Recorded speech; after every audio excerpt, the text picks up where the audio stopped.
Hello and welcome to my channel. Today I'm going to talk about my favourite music from September 2018. It was an incredible month for music for me. There were two albums that came out that I really loved, and I went to 3 gigs, so I had a really great September. I'll talk about the albums first, and the first one, I haven't bought a physical copy yet, so I will show you a screenshot from Spotify if I can get it to show up. It is Monsters Exist by Orbital. Orbital are a band. They're obviously electronic dance music. I haven't really followed them over the years, but over the last couple of years that I've been listening to Six Music, they've been playing some really fantastic singles by Orbital, and listening to this album, I was just blown away by how brilliant it was. Just so many interesting sounds and melodies, and it just really feels like the future. I don't know how, but dance music felt like the future in the 90s. It still feels like the future now, and I find it really inspiring. It makes me want to go and compose some electronic music of my own. It is very much, even though it's all instrumental, it is very much an album that makes a comment about the world we live in. Monsters Exist is the name of the album, and of course monsters do exist in our world today. There's a song called PHUK, which stands for Please Help UK. We do need help. But best of all, there's a song, the last song on the standard edition of the album. On Spotify it just goes straight on with the bonus tracks, but the standard edition ends with a song called There Will Come a Time, and it is a collaboration with Professor Brian Cox, the eminent physicist who makes lots of documentaries that we like to watch over and over. And Professor Brian Cox gives a speech that is about it's about the seeming inconsequentiality of humanity in terms of the entire universe, but also the sort of fleeting preciousness of life. He talks about humanity as collections of atoms that can think, which is just beautiful. And he talks about, how we need to make a choice, how we need to decide what are we going to do about humanity, about the planet. We need to do something, and we need to do it now, because things are not so good. It is the most profound and moving piece of music I have heard all year, probably for several years.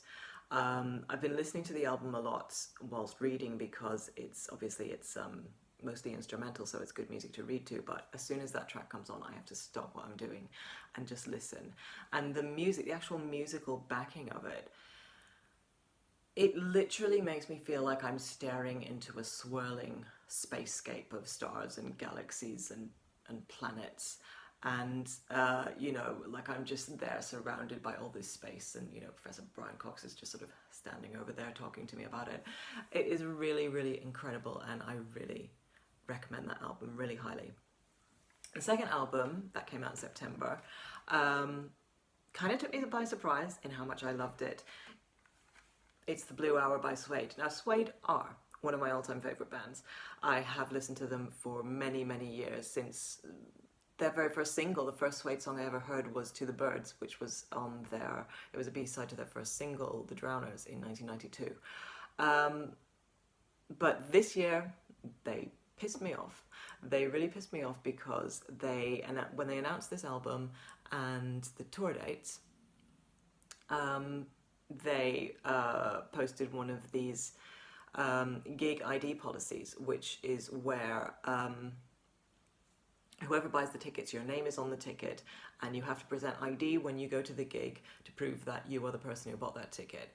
If you buy tickets for a group, then the person who bought the tickets has to be part of that group, and you can't resell in any way, shape or form, even for less than face value. You can't give tickets to people. And when they announced that, I was just coming to the end of 3 weeks off work for illness, because I have a bunch of chronic illnesses that flare up from time to time. I can't control them, I can't do anything about them, I have no idea when they're going to flare up, and I'd missed 3 Manic Street Preachers gigs because of that, but I was able to sell 2 of those tickets, so that was fantastic.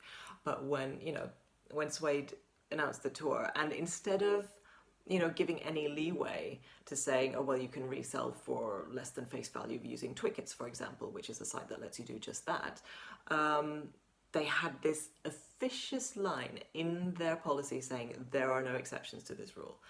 And that just felt like Suede was saying fuck you to fans like me, you know, and it felt massively hypocritical because Suede are always a band who have sung about the disadvantaged, about the ill. They had a disabled woman on the cover of their first album. They've always sung about outsiders, about misfits, you know, so people like me with health conditions, people who may be carers, people who may be single parents, who, you know, maybe cannot at the last minute go to a gig that they really want to go to.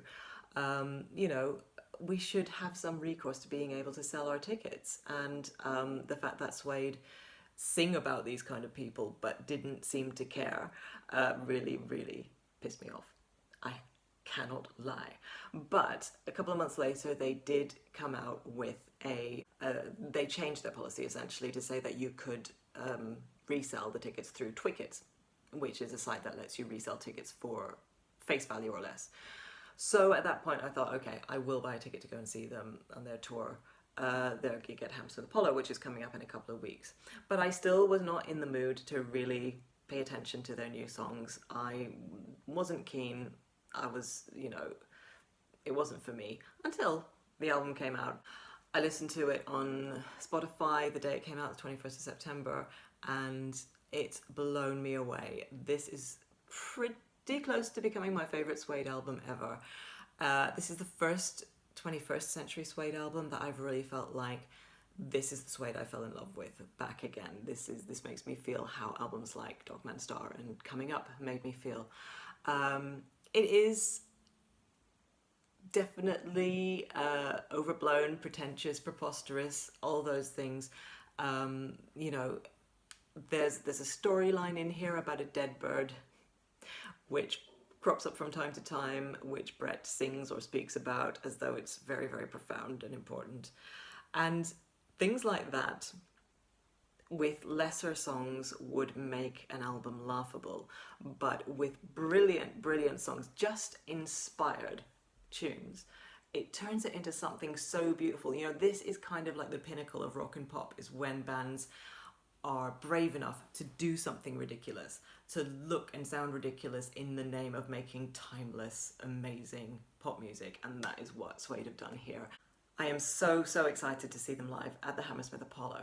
But now we get to my gigs of September, which I went to 3 gigs, and Suede were actually the first, because the day this came out, they did an in-store live gig and signing at Rough Trade East, which is a record store in central London where bands often do a gig when they release a new album to promote that album, and all you have to do is pre-order the CD or vinyl or whatever, and you can get in to see the band perform.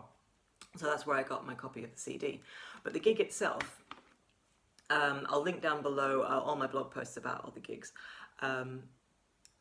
The gig itself, they only played songs from the last 3 albums. So as I said, I haven't been so inspired by 21st century Suede so far, so it wasn't full of songs that were like classics to me that I could jump up and down and scream along to, but it was still brilliant because they're on such fantastic form. Suede are the only band that I've followed since the 90s who are completely unchanged from the first time I saw them live. I saw them live first in 1997, so they had already changed from their original lineup, but since the Coming Up era, mid-90s, they've been the same lineup, give or take a blip here and there. But in terms of their energy and the performance, especially Brett Anderson, he is just a thing to behold. He is in stunning vocal form. He has so much energy, so much power. He just leaps into the crowd. You know, he's so willing to just be grabbed and groped and fondled by as many sweaty hands as possible. And I don't know any other band like that. Certainly no other band I follow. I mean, much as I would love Nicky Wire to jump into the crowd and let us grope him, I don't think that's ever going to happen. But that brings me on to gig number 2, which was Manic Street Preachers at the Shepherd's Bush Empire on the 25th of September. Now that gig was part of Absolute Radio's 10th birthday celebration, and that's not a radio station I listen to. I listen to Six Music. And this gig maybe showed me why. There were 3 acts playing, and each act got about the same amount of time, which was one disappointment because I was hoping for a longer set from the Manics, but they only played 11 songs. The other 2 bands, Blossoms were on first, and they were fine, perfectly competent, you know, pleasant synth guitar pop.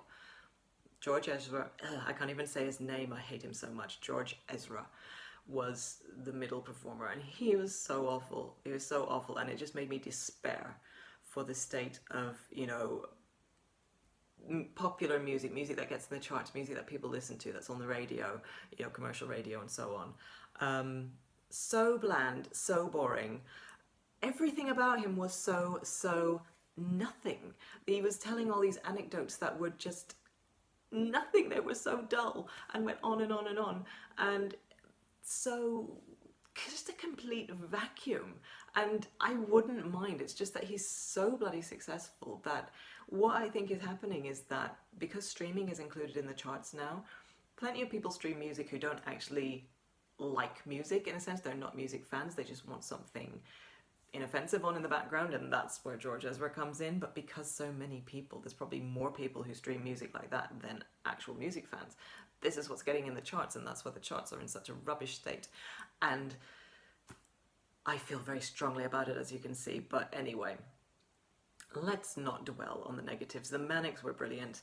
They played too short a set, as I have mentioned, but the tickets were only £13.50, so I can't complain. That's like going to a gig 20 years ago. And I got really close up to Nicky Wire, and it was lovely to see him so close. I haven't been that close up to the Manics for a long time. And Nicky Wire, how does he keep getting prettier with every passing year? He is my beauty icon in all things. He's my makeup icon. I aspire to be like him in as much as possible. But yeah, so that was nice to be up close. But linking again to my next gig, speaking of being up close and personal, I then saw Kylie Minogue on the 27th of September.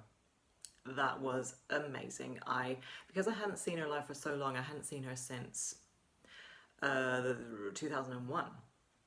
I decided to splash out. I bought a gold circle ticket. I don't think I'm ever going to pay that much for one ticket ever again.